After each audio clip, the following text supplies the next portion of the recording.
Okay, let's talk about CDP or LLDP features on the LinkXpert M3.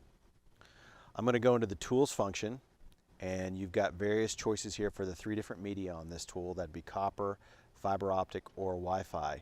We can actually do this test over any of those three media. Okay, but we're going to show it here over copper. So I'm going to choose the copper option. I'm going to look at all my tool sets here, or my feature sets here, I should say.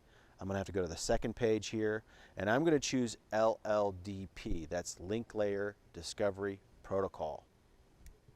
I'm going to click on it. Test tool is going to link up, and I'm going to execute this test. Now, it's going to go out and start looking for one of these LLDP messages, which are generated by managed switches on the network. And depending on how often that message is generated is how quickly it will show up here.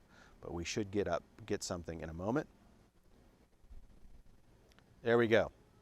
So I can see now the MAC address of that layer 3 switch. I can see the port ID is 6, and indeed I'm connected to port number 6. I can see that it's running a VLAN of 1. I can see the management address of that switch. I can see the system name of it, of that switch is given to it by the system administrator.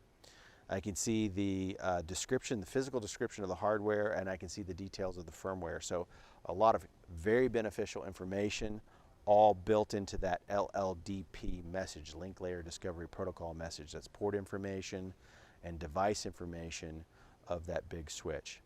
Okay. If there are multiple LLDP messages on the network, the tester will pull those as well, and you can kind of sort through those and see how those switches are configured. Very powerful tool built into the LinkXpert M3.